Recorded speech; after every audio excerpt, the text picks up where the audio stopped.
Welcome to exam light pulse. আজকে তোমাদের next পার্সেন্টেজের নেক্সট যে পার্ট সেটা হবে। এখানে কি আছে দেখো, যে এখানে যে there is a 4% reduction in the price of T.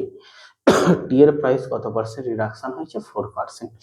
If a person was able to 72 kg of to earlier, আগে যদি একটা মানুষ 72 কেজি হচ্ছে কি কিনতো, চা কিনতো, then till how much tea will able to buy now, তাহলে এখন সে কতটা পরিমাণে কি কিনবে, কতটা পরিমাণে চা কিনবে সেটা বলেছে।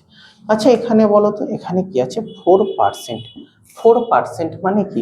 4% মানে আমরা লিখতে পারি 4/100, তাহলে 1/25। ওকে, 1/25। তাহলে এখানে কত? 25 থেকে এখন কি হয়েছে? চায়ের দাম কমে কত হয়েছে? 25 থেকে হয়ে গেছে 24। এই যে 1 ইউনিট কমেছে, এটা কি রেশিও হলো? এটা হচ্ছে প্রাইস রেশিও, এটাকে বলা হচ্ছে প্রাইস।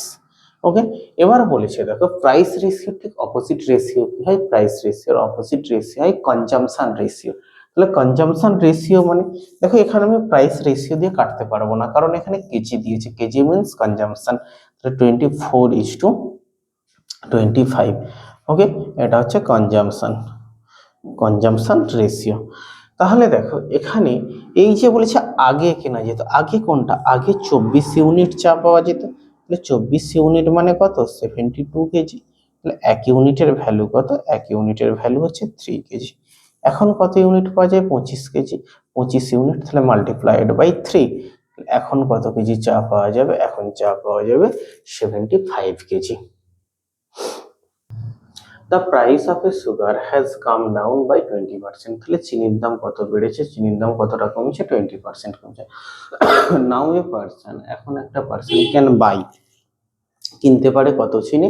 500 গ্রাম চিনি বেশি কিনতে পারে। কত টাকা দিয়ে? 108 টাকা দিয়ে। ধরো তুমি বাজারে গেছো, বাজারে গিয়ে কি হয়েছে, তোমার মা তোমাকে আগেও 108 টাকা দিতে, এখনো 108 টাকা দিচ্ছে। এবার চিনির দাম 20% বেড়ে যাওয়ার জন্য, কমে যাওয়ার জন্য কি হয়েছে, কমে যাওয়ার জন্য তুমি এখন 500 গ্রাম চিনি বেশি পাচ্ছ। তাহলে আগে চিনির দাম কত ছিল? ইনিশিয়াল প্রাইস মানে আগের দামটা কত ছিল?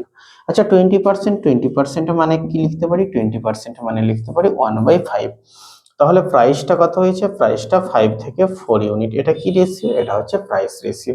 দেন হচ্ছে কনজাম্পশন রেশিও। তাহলে কনজাম্পশন রেশিও কি হবে? Consumption ratio 4:5। এটা কি? এটা হচ্ছে কনজাম্পশন রেশিও। তুমি কত ইউনিট এক্সট্রা চিনি পাচ্ছ? তুমি চিনি পাচ্ছ 4 থেকে 5, মানে 1 ইউনিট এক্সট্রা চিনি পাচ্ছ। তাহলে 1 ইউনিট চিনি সমান কত? 1 ইউনিট চিনি সমান 500 গ্রাম। তাহলে 4 ইউনিট ইনিশিয়াল বলেছে প্রথমেরটা, তাহলে মাল্টিপ্লাইড বাই 500, তাহলে এটা এত গ্রাম সমান আমরা কি লিখতে পারি? 2 কেজি। তাহলে কি বলেছে? সুগার। তাহলে টোটাল আগে কত টাকা নিয়ে বাজারে যেতে? 108 টাকা নিয়ে যেতে। ক কিলো চিনি আনতে? 2 কিলো চিনি আনতে। তাহলে চিনির দাম কত হবে? চিনির দাম হবে 54 টাকা।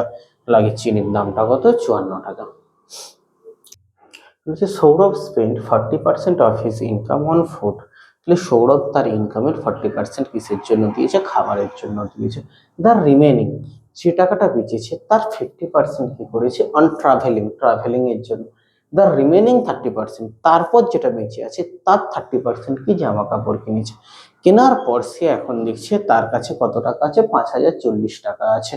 তাহলে বলছে, তাহলে সে ওই মাসে কত টাকা ইনকাম করেছিল? আচ্ছা 40% ভ্যালু কত? 40% মানে 2/5। ওকে বাবা, তাহলে 50% মানে কত? 50% মানে কত? 1/2। ওকে, অ্যান্ড 30% এর ভ্যালু, 30% এর ভ্যালু হবে 3/10। ওকে, 30% মানে হচ্ছে 3/10। তাহলে দেখো, প্রথমে তুমি মেলায় গেছো, কি করেছে? ইনকামের খাবার খেতে মেলায় গেছো, মেলায় গিয়ে কি করেছো? মেলায় গিয়ে 5 টাকা নিয়ে যদি মেলায় যাও, সেখানে যদি তুমি 2 টাকা খরচা করো, তাহলে তোমার কাছে ক টাকা পড়ে থাকবে? 3 টাকা। ওকে, এরপর তুমি পরবর্তীকালে 2 টাকা নিয়ে গেছো, নিয়ে গিয়ে 1 টাকা হচ্ছে কি, 1 টাকা ট্রাভেলিং কোথাও গেছো, 2 ইউনিট নিয়ে গেছো, নিয়ে গিয়ে 1 ইউনিট খরচ করেছো। রিমেনিং কত? 1 ইউনিট। তারপরে টোটাল কত ইউনিট নিয়ে গেছো? 10 ইউনিট। টোটাল 10 ইউনিট, 10 ইউনিট থেকে খরচ কত করেছো? 3 ইউনিট। তাহলে পড়ে থাকছে 7 ইউনিট। তাহলে দেখো এই যে 21 ইউনিট, এটা কি? এটা হচ্ছে রিমেনিং, রিমেন, আর এটা হচ্ছে টোটাল। এটা হচ্ছে টোটাল ইউনিট। ওকে, তাহলে কত 5 2 10, 10 10 100, এটা 100। এবার তাহলে 21 ইউনিটের ভ্যালু কি? এটাই রিমেনিং ইউনিট, মানে এটাই সেভ। এই 21 ইউনিটের ভ্যালু ₹5040। ওকে, এবার দেখো ₹5040, 5 আর 4 9, তাহলে 3 দিয়ে ভাগ করা যাবে। আমি যদি এটাকে 3 দিয়ে ভাগ করি 7, তাহলে কত হচ্ছে 3 একে 3 20, 3 6 18, 2 8 3 24, 0 7 দিয়ে 7 2 14, 8 3 7 2 14, 2,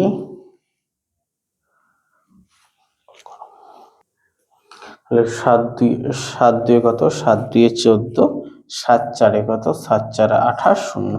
তাহলে 1 ইউনিটের ভ্যালু কত হলো? 1 ইউনিটের value 204।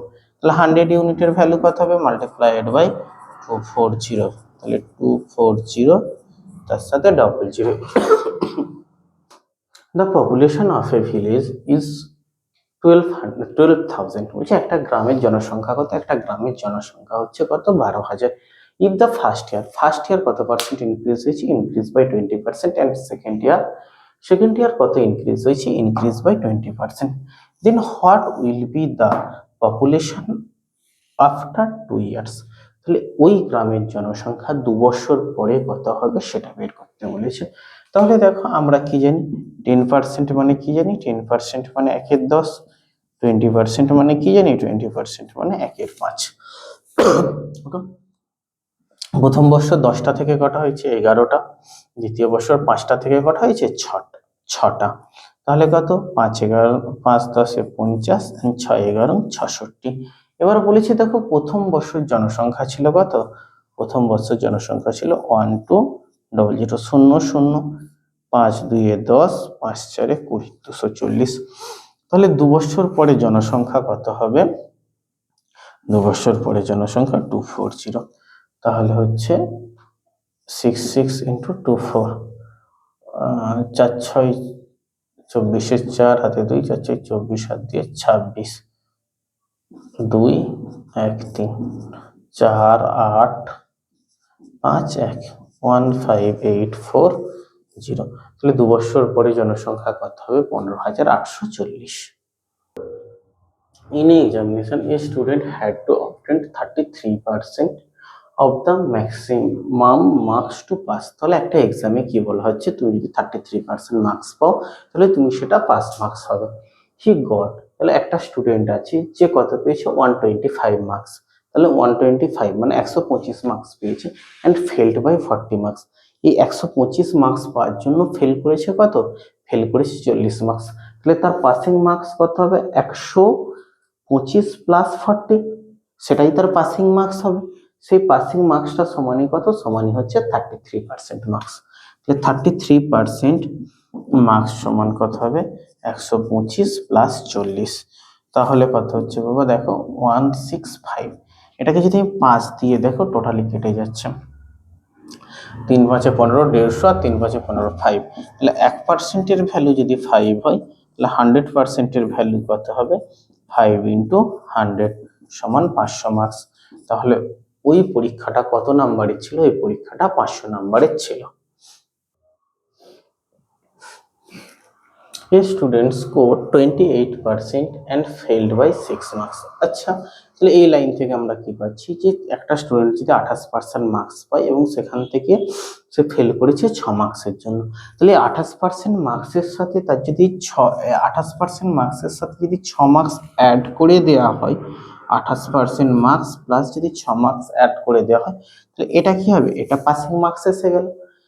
and marks. Another student got 56% marks. অন্য আরেকটা স্টুডেন্ট কত পেয়েছে? 56% marks, which is 8 more than the minimum marks to pass. মানে অন্য যে আরেকটা স্টুডেন্ট পেয়েছে সেই স্টুডেন্ট কত পেয়েছে? 56% মার্কস, এবং পাস মার্কসের চেয়ে 8 বেশি। তাহলে তাকে পাস মার্কসে নিয়ে আসার জন্য কত? 8 নাম্বার মাইনাস করে দিতে হবে। তাহলে দেখো, তাহলেই কি এই দুটোই পাসিং মার্কস এসে গেল। দুটোই যখন পাসিং মার্কস আসবে তাহলে আমি এখান থেকে কি করতে পারি? এই দেখো 28% মাইনাস 56% ইকুয়ালস টু -8 -6। তাহলে এখানে 28 দিয়ে 56, 28% ইকুয়ালস টু -14। ওকে, তাহলে এখানে দেখো 1% এখানে 1% যদি আমি করি বা হচ্ছে এখানে কত, এখানে 2 ইউনিট ইকুয়ালস টু 1। ওকে, তাহলে 100% equals two 2% equals to 1, 100% equals two কত হবে, 100% ইকুয়ালস টু, তাহলে 1% ইকুয়ালস টু এখানে কত হবে, 1% equals to 1/2 and 100% equals to multiplied by 100। তাহলে এখানে যে এক্সামটা ছিল সেই এক্সামটা কত মার্কসের ছিল, এক্সামটা ছিল 50 মার্কসের।